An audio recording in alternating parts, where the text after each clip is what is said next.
Ce message s'inspire de l'histoire de Moïse pour nous révéler une vérité puissante. Rien de ce que vous avez vécu ne sera gaspillé. De ses débuts humbles comme berger dans le désert à sa destinée de grand libérateur, la vie de Moïse nous montre comment Dieu transforme nos moments de faiblesse, nos frustrations et nos échecs en une préparation essentielle pour notre plus grand but. À travers les épreuves et les leçons apprises dans les lieux les plus inattendus, Dieu nous forge pour le dessein qu'il a en réserve pour nous. La Bible, livre de l'Exode, chapitre 3, versets 1 à 6, raconte l'histoire de Moïse. À cette époque, il faisait paître le troupeau de son beau-père, Jéthro, sacrificateur de Madian. Moïse, l'homme qui allait un jour renverser l'Empire égyptien, qui allait conduire 1,5 million de personnes à travers le désert et fonder l'Église de l'Ancien Testament, gardait les moutons de quelqu'un d'autre et pelletait du fumier. Ne méprisez jamais les jours des faibles commencements. Il conduisit son troupeau derrière le désert jusqu'à la montagne de Dieu, à Horeb. L'ange de l'Éternel lui apparut alors dans une flamme de feu au milieu d'un buisson. Moïse vit que le buisson brûlait, mais ne se consumait pas. Il se dit, « Je vais m'approcher pour voir cette grande vision et comprendre pourquoi ce buisson ne se consume pas. » L'Éternel le vit s'approcher. Du milieu du buisson, Dieu l'appela, « Moïse, Moïse. » Et il répondit, « Me voici. » Dieu lui dit, « N'approche pas d'ici, ôte tes souliers de tes pieds, car le lieu sur lequel tu te tiens est une terre sainte. » Puis il ajouta, « Je suis le Dieu de ton père, le Dieu d'Abraham, le Dieu d'Isaac et le Dieu de Jacob. » Moïse se cacha le visage, car il craignait de regarder Dieu. Regardez votre voisin et dites-lui, « Rien de ce que tu as vécu ne sera gaspillé. » Louez Dieu si vous comprenez ce que le Seigneur vous dit. Esprit du Dieu vivant, descends à nouveau en ce lieu aujourd'hui. Je te remercie pour ce que tu vas faire. Manifeste ta gloire en ce lieu. Sature-nous de ta présence. Repousse les démons et les forces de l'enfer, le découragement, l'anxiété, l'inquiétude, la peur, le doute, la faible estime de soi, l'envie, les querelles, les faiblesses de la chair, de la pensée, de l'esprit et du corps. Je déclare au nom de Jésus que par ses meurtrissures, nous sommes guéris, esprit, corps et âme. Je te remercie pour la victoire acquise par Jésus-Christ notre Seigneur. L'enfer tremble, les démons sont frustrés. Satan est nerveux, car celui qui est en nous est plus grand que celui qui est dans le monde. Que ta volonté soit faite, grand Dieu que tu es, au nom de Jésus. Que quelqu'un crie Amen. Je vais tenter de poursuivre ma conversation avec ma congrégation qui a commencé le dimanche dernier. Dimanche dernier, il y avait un grand nid ici, devant, et j'ai prêché un message intitulé « Ne meurs pas dans ton nid ». Nous avons expliqué comment Dieu crée, tout comme l'aigle, un environnement confortable pour nous. C'est un endroit où nous pouvons être en gestation, nous développer, être élevés et nourris pendant un certain temps. Mais au moment opportun, la Bible nous dit que pareil à l'aigle qui avait sa couvée, moi, l'Éternel, je conduirai mon peuple. L'aigle rend le nid inconfortable pour que les aiglons ne se reposent plus là où ils en avaient l'habitude. Beaucoup ici savent que Dieu rendra les choses inconfortables pour vous secouer, pour vous sortir de votre zone de confort, de votre chaise de paresseux. Il veut vous placer dans un lieu de dessein et de destinée où vous pourrez utiliser au maximum les dons que vous ne saviez même pas que vous aviez. C'est là que vous commencerez à déployer vos ailes et à découvrir qu'en fin de compte, vous êtes un aigle. Quand je me suis arrêté dimanche dernier, la congrégation prenait son envol. Vous n'aviez jamais vu un tel battement d'ailes se produire dans un endroit comme celui-ci, n'est-ce pas? Des bras longs, des bras courts, des bras maigres, de gros bras, tous battaient des ailes. C'était le signe extérieur d'une conviction intérieure, celle de vous élever à la hauteur de votre appel, d'étendre vos possibilités, de planer au-dessus de vos adversaires et de voler comme l'aigle que vous avez été créé pour être. Lorsque vous commencez à comprendre cela, Moïse devient une grande illustration de ce fait. Dieu a placé Moïse dans une situation assez douillette. Il était bien, tandis que son peuple dehors était sous le soleil brûlant, transpirant pour faire des briques en paille. Moïse, lui, se faisait éventer. On lui mettait des raisins dans la bouche. Il a grandi dans l'opulence de l'Empire égyptien, sous la responsabilité et la protection d'un pharaon dont la fille était tombée amoureuse de lui. Elle l'avait pris et élevé comme si c'était son propre fils. Il vivait dans le grand luxe, se détendait, cela coulait douce et avait accès aux meilleurs systèmes éducatifs de l'Égypte. Ceci n'est pas rien, car plus nous étudions l'Empire égyptien, plus nous réalisons que son programme scientifique était en avance sur son temps et que sa technologie était supérieure à celle de toute la région. Ces pyramides pointent toujours vers le ciel, un témoignage du fait que les Égyptiens n'étaient pas seulement puissants sur le plan militaire, mais aussi des intellectuels capables de comprendre des concepts complexes. Moïse était blotti dans ce nid, à se détendre, jusqu'à ce que Dieu éveille sa couvée. Vous savez toujours quand Dieu secoue le nid, car l'enfer se déchaîne. C'est comme le petit aiglon qui, lorsque le nid est secoué pour la première fois, essaie de s'asseoir là où il en avait l'habitude, mais il ne le peut pas et est forcé de se relever. Il essaie encore de s'asseoir, mais doit se relever à nouveau, et encore une fois, pour encore se relever.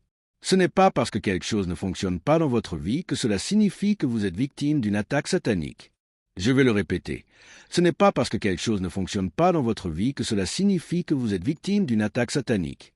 Il est possible que vous essayiez de vous reposer là où Dieu était, mais n'est plus. Vous voir à travers le filtre de qui vous étiez vous empêchera de vous voir à travers le filtre de qui Dieu vous a appelé à être. Parfois, Dieu doit éveiller sa couvée parce que le dessein de cette personne, de cette place ou de cette chose dans votre vie a été accompli. Non, il n'y a rien de plus frustrant que d'essayer de ressusciter quelque chose que Dieu essaie de tuer. Il n'y a rien de plus frustrant que d'essayer d'être quelqu'un que Dieu essaie de crucifier. Vous devez avoir la fluidité de pensée et l'acuité d'esprit pour passer de la façon dont vous vous considériez dans le passé à ce à quoi Dieu vous appelle. Si vous vous voyez comme un aiglon sédentaire assis dans un nid, profitant de son confort, il vous sera difficile de vous imaginer en train de planer. Après tout, planer requiert plus de travail, de muscles et d'efforts. Vous dépensez plus d'énergie. Il est donc plus facile de rester allongé dans votre nid. Nourris-moi, aime-moi, fais attention à moi, ouvre des portes pour moi, fais un chemin pour moi. Moi. Et tout d'un coup, la nourriture s'arrête. Quand la nourriture s'arrête, c'est le signe que vous devez passer à autre chose. Maman ne la dépose plus dans ta bouche aussi souvent qu'avant. Alors vous commencez à prier. Je lis la puissance du diable. Je m'élève contre. Imaginez le petit aiglon en train de prier. Je m'élève contre la puissance de Satan au nom de Jésus. Je m'élève contre les puissances, les principautés de cette région. Maman aurait dû être là déjà. Je m'élève contre le diable. Tu retardes ma bénédiction. Tu retiens ma bénédiction. Je lis la puissance de. Où est maman? Maman devrait déjà être là. Et vous priez, et priez, et priez. Que faites-vous lorsque vous priez, mais que ça ne marche pas? Lorsque vous liez, mais que cela ne s'arrête pas, vous vous sentez affamé. La nourriture ne vient pas. Voici que viennent les problèmes et les épines poussent. Les épines et les chardons de Moïse étaient le meurtre d'un Égyptien, et le fait que son peuple le savait, en parlait, s'élevait contre lui et l'empêchait d'oublier ce qu'il avait fait. Les gens qui vous attaquent évoquent toujours ce que vous avez fait. Vous avez dû vivre avec ce que vous avez fait toute votre vie, raison pour laquelle vous devez faire attention à ce que vous faites. Ils évoquaient ce qu'il avait fait. Et tout d'un coup, il a dû sortir du nid, quitter le palais, ses sols en marbre, ses colonnes d'or, ses grands éventails, les raisins dont il était nourri, le vin qui lui était servi, la personne qui le baignait, celle qui l'enseignait, celle qui le formait, ceux qui prenaient soin de lui. Tout cela s'est arrêté. Il s'échappe dans le désert, un endroit sec et stérile. Et en fuyant son passé, il rencontre son dessein. En échappant à ce qu'il était, il se découvre une nouvelle identité qu'il n'avait jamais eue auparavant. Le terme correct pour cela est l'épiphanie par laquelle vous commencez à vous éveiller à quelque chose que vous ne connaissiez pas. Une épiphanie peut être un éveil spirituel qui change l'objectif à travers lequel vous voyez tout aller de l'avant. Ça ne vous arrive pas tous les jours. Ça ne vous arrive pas chaque semaine. Juste périodiquement dans votre vie entière. Vous avez ces éveils spirituels qui changent, dans son cas, les 40 prochaines années de sa vie en un instant. Un instant qui a changé les 40 prochaines années de sa vie. Un mauvais moment, le moment où l'aigle a éveillé sa couvée, l'a placé dans le désert, et tout d'un coup, il ne sait plus qui il est. C'est un gros problème, car son identité a toujours été un problème. C'était un garçon hébreu, mais il n'a pas grandi avec les Hébreux. C'était un garçon hébreu élevé par des Égyptiens. Il était déjà en proie à une crise identitaire. Il était trop hébreu pour être égyptien et trop égyptien pour être hébreu. Je veux parler à des gens dont les antécédents sont compliqués. Je veux parler à des gens dont le curriculum vitae doit être censuré. Je veux parler à des gens qui ne donnent que la moitié de leur témoignage. Certaines parties de votre témoignage ne sont pas disponibles pour la consommation humaine. Dites à quelqu'un, mais c'est compliqué. Permettez-moi d'essayer quelque chose. Papa était un homme bien, mais c'est compliqué. Maman était une bonne mère, mais c'est compliqué. J'ai grandi heureux, mais c'est compliqué.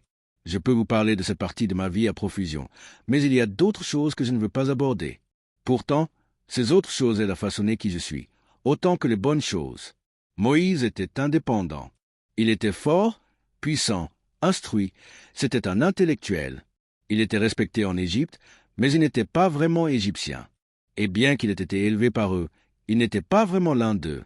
Et oui, il était hébreu dans une certaine mesure, mais ce n'était pas comme s'il pouvait sortir avec les Hébreux. D'ailleurs, il ne l'aimait pas, parce qu'il avait l'odeur des Égyptiens sur lui. Il avait même le culot d'avoir un accent égyptien. Oh, toi, tu ne parles pas comme l'un de nous, tu parles comme un Égyptien. Il y a donc cette complication, cette crise d'identité, et il est en quelque sorte installé dans le mode de vie égyptien. Il fait partie de la topographie du mode de vie égyptien. Ils n'ont pas sourcillé quand ils l'ont vu dans le palais, ils ne l'ont pas arrêté, ils ne l'ont pas emmené. Il appartenait en quelque sorte au palais. Mais il n'appartenait pas vraiment. Enfin, c'est compliqué. J'aime entendre les couples dire depuis combien de temps ils sont mariés. Nous sommes mariés depuis 50 ans. Les gens applaudissent toujours. Et ils disent qu'ils sont heureux depuis 50 ans. Ils mentent. Oui, je l'ai dit. Je l'ai dit. Je le pense et je suis ici pour le représenter. Tu as été heureux de rien pendant 50 ans. Pas pendant 50 ans. Non. Pas heureux tous les jours, toutes les semaines, toutes les minutes, à chaque instant depuis 50 ans. Tu nous parles seulement des bons moments. Tu ne nous parles pas des moments difficiles. Tu ne nous dis pas quand elle a dépensé tout l'argent que vous avez économisé pour autre chose. Tu ne nous parles pas des livres de poche cachés sous le lit et les chaussures. Tu ne les mentionnes pas. Tu ne parles pas de la nouvelle secrétaire qu'il a et pourquoi quand elle se lève, elle te regarde d'une drôle de manière. Tu ne parles pas du fait qu'il a toujours dépensé tout l'argent et qu'il ne prend pas soin de la popote. Tu ne dis pas que tu t'es marié au fils à sa maman et que ça t'énerve qu'il soit toujours fourré chez sa mère. Oh, je sais que vous ne voulez rien dire parce que vous ne voulez pas être démasqué, mais il y a des divorcés ici qui comprennent ce dont je parle. Vous savez de quoi je parle. Cela me dérange parce que si vous croyez en ces balivernes, vous vous attendrez à voir cela dans votre vie. Et si cela ne fonctionne pas comme ça pour vous, vous abandonnez parce que vous vous attendez à ce que ce soit comme ce que vous avez vu à la télévision. Mais dans la vraie vie, vous devez traverser des hauts et des bas, des choses bonnes et dingues. Alors, vous restez ensemble, mais c'est compliqué. Vous êtes propriétaire de la maison, mais c'est compliqué. Les gens viennent chez moi tout le temps et ils disent « Oh, quelle belle maison! Tu es propriétaire ?» Je dis « Oui, ce mois-ci. Je la possède ce mois-ci. Jusqu'à présent, elle m'appartient. » Oh, vous n'entendez pas ce que je vous dis. Elle m'appartient, mais c'est compliqué. Ça m'appartient, mais ils ont les notes d'hypothèque. Parce que c'était plutôt compliqué au palais. C'était peut-être difficile d'y être parce qu'à l'intérieur, Moïse avait des déficiences, des insécurités et des zones où il n'avait pas vraiment l'impression d'appartenir totalement, mais il mangeait bien et dormait bien. On lui nettoyait sa chambre, on lavait ses vêtements, on repassait ses petits sous-vêtements et tout. C'était vraiment bien. C'était bien si on considère ce qu'il avait traversé. Il était bien, et il se débrouillait plutôt bien, et puis les choses ont empiré. L'aigle a éveillé sa couvée et il a dû sortir du nid, pour commencer à courir à travers le désert, un désert dans lequel il n'avait jamais mis les pieds. Il ne connaissait rien des techniques de survie dans le désert. Il a été élevé dans le palais. Le voilà donc dans le désert, essayant de deviner quelle plante il peut manger, comment avoir de l'eau dans le désert. Il ne savait pas de quel cactus il pouvait aspirer de l'eau. Il a dû tout découvrir par lui-même parce qu'il était dans un lieu nouveau. La vie vous a-t-elle déjà mis dans un nouvel endroit? Et vous ne savez pas comment fonctionner dans ce nouvel environnement. Ce qui était compliqué est devenu une crise. Il est libéré de Pharaon. Pharaon est derrière lui. Le problème a été résolu, même s'ils ont essayé de le tuer. Il s'est échappé de tout, il a obtenu la victoire. Avez-vous déjà eu la victoire quelque part quand l'enfer se déchaînait quelque part d'autre? Vous pouviez crier à propos de la victoire. Tu lui as montré à ce vieux Pharaon. Mais, homme, je ne sais pas ce que je vais faire dans ma situation. J'ai un gros problème qui viendra le 5 de ce mois. Et Dieu l'a laissé dans le désert pendant 40 ans. Là-bas, il a rencontré des Madianites et Jéthro l'a pris sous son aile. Il lui a tout montré. Ne mange pas ça, sinon tu vas mourir. Mange ci, mange ça. Si tu as faim, c'est cette plante que tu dois manger. Tu creuses, tu prends la racine et tu la suces pour récupérer l'humidité dont tu as besoin pour survivre dans cet environnement. Moïse lui dit, « Je n'ai rien appris de tout ça durant mes études. Ils ne m'ont rien appris sur les racines qu'il fallait trouver, comment me préserver de la chaleur du soleil, comment survivre dans un endroit sec. Je ne savais pas tout ça. » Il traînait donc avec Jéthro, et ce dernier lui dit, « J'ai du travail pour toi. » Moïse répond, « Travail? Que signifie le mot travail? Ne sais-tu pas que j'ai été élevé dans la maison de Pharaon? Nous avions des gens qui travaillaient pour nous. Et tout d'un coup, il est introduit dans le monde du travail. De toutes les tâches qu'il aurait pu faire, je veux dire, il avait des robes qu'il ne pouvait pas porter, des bijoux dont il n'avait pas besoin, une formation scientifique totalement inutilisable dans cet environnement, car toute information n'est pas transférable d'un monde à l'autre. Vous comprenez ce que je dis? Ceci n'est pas cela. Vous ne pouvez pas venir ici et agir comme cela et rester. Pour survivre dans ceci, vous devez abandonner cela et redevenir un étudiant. Vous ne pouvez pas jouer à l'important hors de votre élément et vous promener avec votre poitrine bombée juste parce que vous étiez célèbre là-bas quand vous jouiez au foot. Ne te comporte pas en star ici quand tu es à l'église. Ce n'est pas parce que tu as du succès à l'église que tu en auras à la NASA. Chaque fois que vous entrez dans une nouvelle arène, vous devez vous humilier et redevenir étudiant. Il est donc là-bas, se promenant comme le prince d'Égypte, bien fier, et Jéthro lui demande d'aller pelleter du fumier. C'est le test de l'orgueil, l'épreuve de l'orgueil. Peux-tu faire ce que tu dois faire, là où le Seigneur t'a placé pour apprendre ce que tu dois apprendre, pour passer d'un niveau suivant, puis au niveau suivant? Si tu ne réussis pas le test, tu ne termineras jamais ce cours. Il te faudra alors le reprendre encore et encore et encore parce que tu n'as pas appris ce que tu aurais dû apprendre la première fois. À qui suis-je en train de prêcher? Je parle à quelqu'un en ce moment.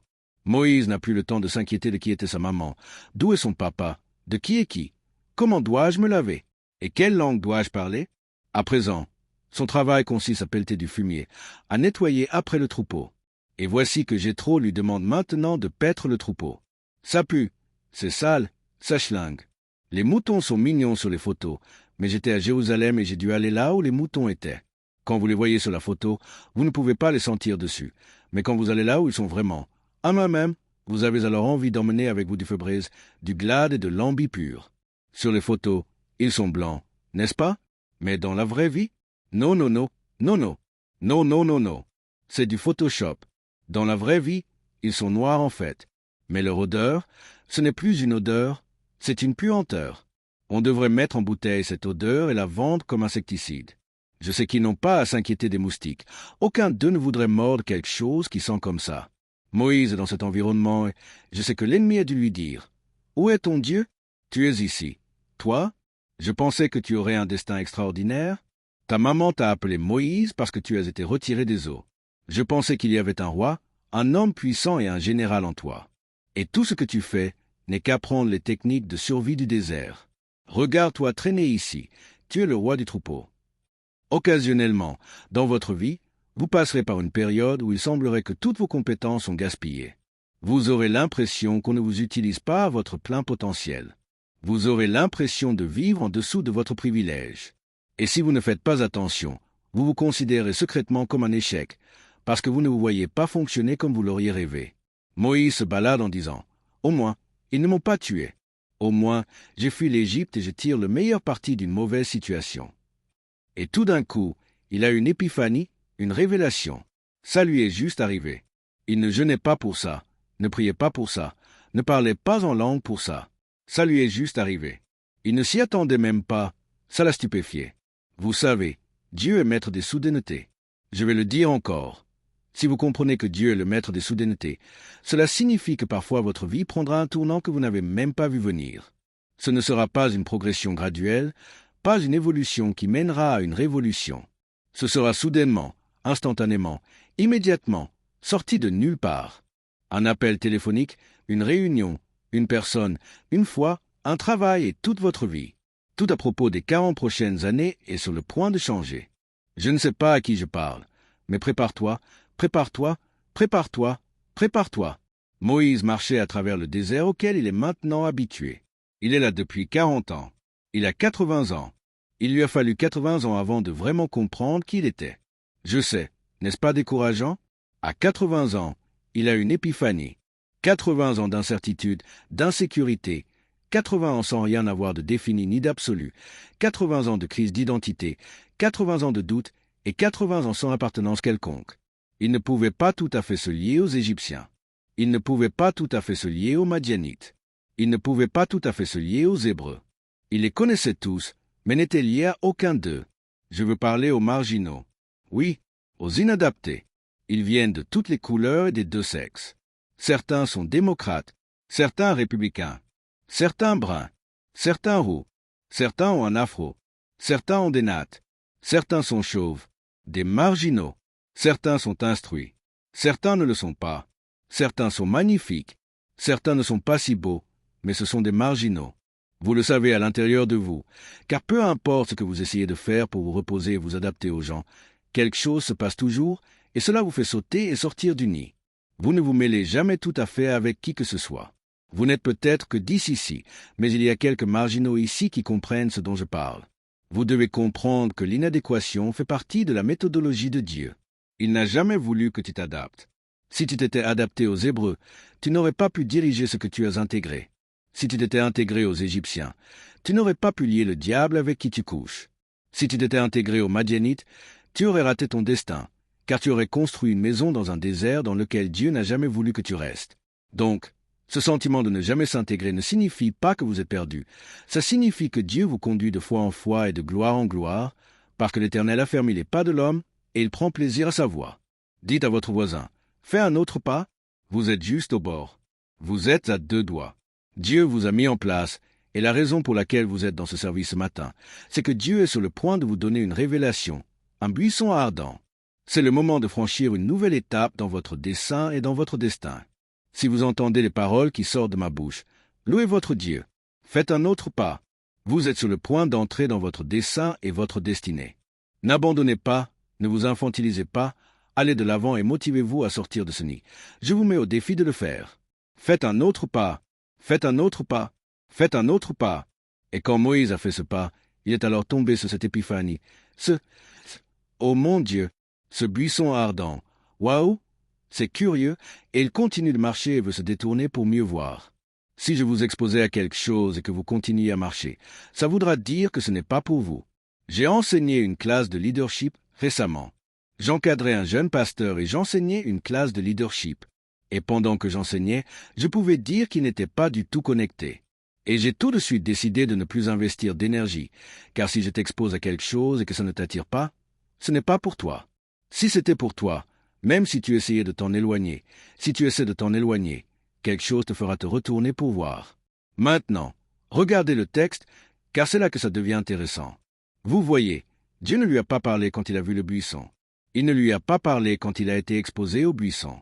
Mais la Bible dit que lorsque le Seigneur a vu que Moïse se détournait, quand il a vu que Moïse était attiré par sa quoi il avait été exposé, Dieu a dit, « Maintenant je peux te parler d'une nouvelle manière. » À quel point le voulez-vous? Le voulez-vous assez pour continuer à vous détourner pour mieux voir? Je ne sais pas ce que cela signifie, mais ça m'attire, et je ne le comprends pas, mais ça me fascine. Et je n'en connais pas l'issue, mais d'une certaine façon, mon destin est lié à ce buisson et je ne peux pas m'éloigner de ce qui détient le secret de ma destinée. Oh là là là là, votre destin est dans le feu. Si vous fuyez le feu, vous fuirez votre destin. Votre destin est dans le problème. Votre destin est dans la tempête. Votre destin est dans le combat. Et quand le Seigneur a vu que Moïse était attiré, il l'a appelé. Dieu ne l'a pas appelé jusqu'à ce qu'il se détourne. Quand il s'est détourné, Dieu a dit, « Moïse, Moïse, avez-vous quelque chose qui vous appelle et que vous ne comprenez pas? Qui vous captive bien que vous ne le compreniez pas? Qui vous met au défi? Enlève tes souliers car le lieu sur lequel tu te tiens. » De quel lieu tu parles? Je me tiens sur ce lieu chaque jour depuis 40 ans. En quoi est-il saint? Il n'était pas saint la semaine dernière. Je marche sur des excréments. En quoi ce lieu est-il saint? Il est saint parce que je suis là. Chaque endroit, chaque étape de votre vie est sainte, car Dieu est ici. Alors pourquoi adorez-vous la dernière étape? Pourquoi ne découvrez-vous pas Dieu au stade de votre vie actuelle, plutôt que de souhaiter celui dans lequel vous étiez ou d'attendre celui dans lequel vous allez? Pourquoi n'avez-vous pas le buisson là où vous êtes? Tout d'un coup, Dieu lui dit, « C'est une terre sainte. » Moïse se dit, « Non, ce lieu puant ne peut pas être un lieu saint. Avec tous ces excréments partout, ça ne peut pas être un lieu saint. Ce lieu qui me fait transpirer et travailler n'est pas un lieu saint. Je suis obligé d'aspirer l'eau des racines, des cactus et de je ne sais quoi. Je dois aussi tuer des serpents et toutes les autres bêtes de ce genre. En quoi est-ce un lieu saint? Tu dois faire attention à ce que tu bois. Parfois c'est amer, parfois ça ne l'est pas. Lieu saint, ça n'a pas de sens. Enlève tes souliers, car le lieu sur lequel tu te tiens est saint. Si vous maudissez le chemin que Dieu vous a fait parcourir, vous n'atteindrez pas l'endroit où il vous emmène. Le voici donc. Et Dieu lui dit, « Maintenant je vais te montrer pourquoi je t'ai fait prendre ce chemin. » Tu essayais de diriger les enfants d'Israël dans un lieu où tu n'avais jamais été toi-même. Et si je t'avais laissé les conduire il y a 40 ans, tu les aurais conduits dans un désert qu'aucun de vous n'avait jamais vu auparavant. Mais je t'ai d'abord laissé traverser le désert seul, de sorte que maintenant, lorsque tu te prépareras à diriger quelqu'un, tu auras une certaine crédibilité grâce aux choses que tu as subies. Suis-je en train de parler à quelqu'un ici? Je t'ai laissé souffrir. Je t'ai laissé pleurer. Je t'ai laissé apprendre à gratter, frotter, mettre de côté, à faire sans, faire ci sans ceci et faire ça sans que cela. Ça ne voulait pas dire que je n'allais pas te bénir. Cela signifiait juste que je voulais que tu sois en mesure d'aider quelqu'un d'autre qui traverserait une situation similaire et que tu lui dises « C'est comme ça qu'on fait dans cet environnement, parce que j'y étais moi-même et le même Dieu qui m'a sorti de ma situation te sortira aussi d'affaires. » Dites à votre voisin « Ce n'est pas gaspillé. » Ce que tu as vécu, comment tu as souffert, comment tu as pleuré, comment tu as frotté, comment tu as élevé les enfants par toi-même, comment tu as dû avoir 2 boulots, comment tu as dû te frayer un chemin pour y arriver, tout ça n'a pas été gaspillé. Tout ça n'a pas été pour rien. Gloire à Dieu. Gloire à Dieu. J'étais presque adulte quand j'ai réalisé que nous étions pauvres. Je ne le savais pas. Je me souviens de ne pas savoir ce qu'était la sauce spaghetti. Vous vous souvenez lorsque nos mamans cuisinaient des nouilles et qu'elles mettaient du ketchup dessus? C'est quoi une boulette de viande? Je ne le savais pas. Comment pouvez-vous être quelqu'un qui emmène ses enfants au ballet, aux pièces de théâtre et aux symphonies, puis vous rentrez chez vous et vous les nourrissez de spaghettis au ketchup? Des spaghettis au ketchup d'un côté, le ballet et les symphonies de l'autre. Les spaghettis au ketchup me disent une chose, et le ballet et les symphonies une autre. Mon père était concierge, donc il savait manier la serpillière et le seau. Il l'a transformé en une entreprise. Et j'avais l'habitude de l'entendre parler d'impôts, de l'impôt sur les sociétés et de ce qui devait être payé en impôts trimestriels. Les taxes trimestrielles. Si vous ne payez pas les taxes trimestrielles, vous allez être pénalisé. Mais je n'y prêtais pas attention. Je jouais à l'arrière de sa voiture, et j'étais là, assis dans la voiture devant la maison de Madame Rutherford, pendant des heures et des heures. Aujourd'hui, ils mettent les parents en prison pour avoir laissé les enfants dans la voiture. Mais quand vous êtes pauvre, vous ne mourrez pas parce qu'il fait chaud, comme certains riches. Les pauvres s'éventent avec plus de force. Oh, vous ne comprenez pas de quoi je parle. Quand tu n'as pas d'argent, tu apprends à bien t'éventer, mon pote. Dieu a une façon de prendre tous ces petits morceaux déconnectés de votre vie qui n'ont aucun sens, la façon dont vous avez souffert, qui ne vous a pas élevé, qui ne vous aimait pas, qui n'était pas là pour vous, les choses que vous avez apprises à faire et qui ne semblaient pas avoir de sens. Et on dirait qu'elles vous retardent, qu'elles vous ralentissent, mais Dieu m'a envoyé ici pour vous dire que rien de ce que vous avez vécu ne sera gaspillé.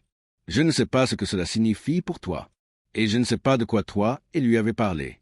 Tout ce que je sais, c'est qu'il m'a parlé et m'a dit de prêcher ce matin que rien de ce que tu as vécu, pas une larme versée, rien de ce que tu as appris, la personne qui t'a quitté, celle qui t'a abandonné, rien de ce que tu as enduré n'a été gaspillé. Dieu va utiliser tout ce que tu as vécu pour te préparer à ce qu'il est sur le point de faire dans ta vie. Si cette parole signifie quelque chose pour toi, loue Dieu. Alors Dieu dit à Moïse, « Va là-bas et dis à Pharaon de laisser partir mon peuple. » Moïse était le seul homme que Dieu pouvait utiliser pour parler à Pharaon, car il parlait la langue du palais, connaissait le protocole, connaissait les procédures, connaissait le processus, savait à qui parler, savait devant qui s'incliner et à qui résister. Il savait ce que c'était que de servir. Il n'a pas servi avec son peuple. Il a servi sous Jéthro, mais il savait ce que c'était que de travailler comme un chien. Il pouvait donc s'identifier aux Hébreux d'une manière qu'il ne pouvait pas auparavant. Il descend là-bas et il dit à Pharaon, « Je suis m'a envoyé. » Et il lui dit, « Laisse partir mon peuple. » Alors Pharaon appelle ses magiciens et ces derniers jettent un bâton par terre qui se transforme en serpent. Si Moïse n'avait pas été dans le désert, il n'aurait jamais pu gérer une telle situation. Mais parce qu'il s'est retrouvé dans cette situation auparavant, Moïse a dit, « Ce n'est rien du tout ça. » Regardez ça. Il jette lui aussi sa verge qui se transforme en serpent et qui avale le leur. Il reprend sa verge. Il dit, « Regarde ça. » Il met sa main dans son sein et elle en sort lépreuse. Il la remet et elle en ressort saine. Il verse de l'eau qui se transforme en sang. Pharaon lui dit, « Nous ne t'avons pas enseigné ça à l'école. » Il lui répond, « Non, j'ai appris ça dans le désert. J'ai appris cela dans la tempête. J'ai appris cela dans le feu. J'ai appris ça en tant que maman célibataire. J'ai appris ça en tant que divorcée. J'ai appris ça pendant que j'avais 2 emplois. J'ai appris cela lorsque je ne pouvais pas acheter de pneus neufs. J'ai appris à réparer les vieux pneus. J'ai appris à survivre avec des gens qui me détestent. Je suis beau à ça. J'ai appris à survivre. Je suis un survivant. J'étais dans le désert. J'ai été sous le soleil brûlant. J'ai été dans les nuits froides. J'ai été sous une pluie battante. J'ai survécu à des reptiles, des serpents, des menteurs et des sorciers. L'Éternel est ma lumière et mon salut. De qui aurais-je crainte? L'Éternel est le soutien de ma vie. De qui aurais-je peur? Quand des méchants s'avancent contre moi pour dévorer ma chair, ce sont mes persécuteurs et mes ennemis qui chancellent et tombent. Si une armée se campait contre moi, mon cœur n'aurait aucune crainte. Si une guerre s'élevait contre moi, je serais malgré cela plein de confiance. Alors il a sorti le peuple d'Israël d'Égypte, parce que lui-même en était déjà sorti. Vous ne pouvez pas emmener les gens là où vous n'avez pas été. Comment peux-tu me conduire dans un lieu dont tu ne fais que rêver? Nous ne serons que deux rêveurs qui partagent le rêve. Mais si l'un de nous a déjà été là-bas, Moïse leur dit, « Ne buvez pas cette eau, elle est amère. Si vous la buvez, vous allez mourir. » Comment le sais-tu? Je suis déjà passé par là. Emmitouflez-vous bien ce soir, il va faire très froid. Comment tu le sais? Je suis déjà passé par là. Découvrez-vous tôt le matin, car il va faire très chaud aujourd'hui. Comment le sais-tu? Je suis déjà passé par là.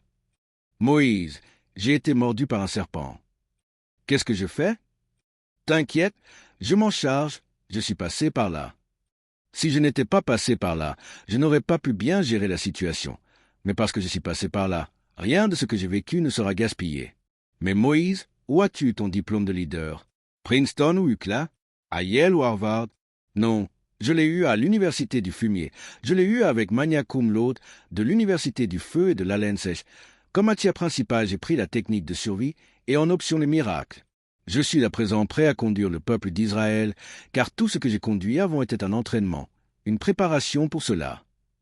Vous rappelez-vous quand j'étais dirigeant de la chorale? On allait à ces sorties et j'avais à peu près 14 ans. Il y avait beaucoup de personnes âgées dedans, ils avaient la quarantaine. On avait une vingtaine de voitures et je devais m'assurer qu'elles nous suivaient. Je devais les conduire à l'hôtel, m'assurer que tout le monde était enregistré et bien dans leur chambre. J'avais 14 à 15 ans. Mais Dieu me laissait m'entraîner sur la responsabilité et l'imputabilité. Si vous jetez un regard sur votre vie et la singularité des complications que vous avez eues, les complications sont des indices qui dévoilent la destinée de votre avenir, car où que vous alliez, vous y êtes déjà, mais en forme de semence. Moïse est leader, car c'était déjà un leader, même s'il ne conduisait que le troupeau. C'est la raison pour laquelle la Bible dit « Et Moïse mena le troupeau dans le désert ». Moïse revient 40 ans plus tard, et il mène à présent le peuple. Devinez où? Dans le désert. Chaque segment de votre vie devrait vous emmener dans la dimension suivante. Mais la dimension suivante n'est pas une nouvelle dimension.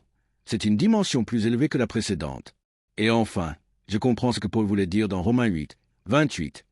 Tout concourt au bien de ceux qui aiment Dieu, de ceux qui sont appelés selon son dessein.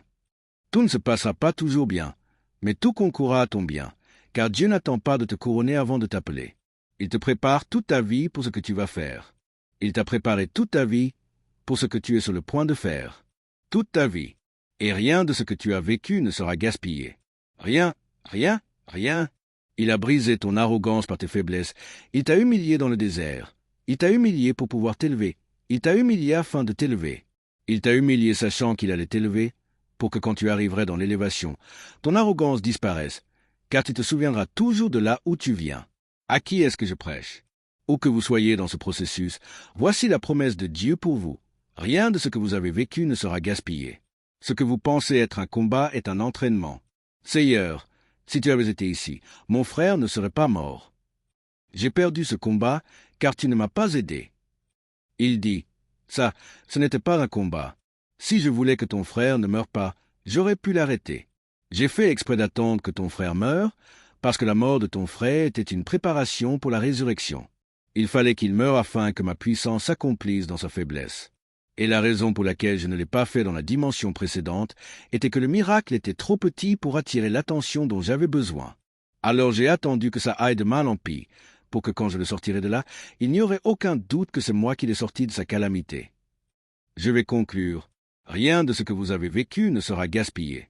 Dieu ne t'a pas oublié. Ce ne sera pas gaspillé. Chaque nuit, chaque larme, chaque agonie, chaque douleur, chaque déception doit préparer à ce que Dieu est sur le point de faire. Criez oui. Rien de ce que vous avez vécu ne sera gaspillé. Nous avons un Dieu qui va donner un sens à tout ça. L'esprit de frustration essaie de vous faire avorter le processus. Mais je ne crois pas aux rêves avortés. Je ne crois pas aux promesses avortées. Je ne crois pas au destin avorté. Je crois que tout ce que Dieu a planté dans votre ventre, vous allez le porter à terme.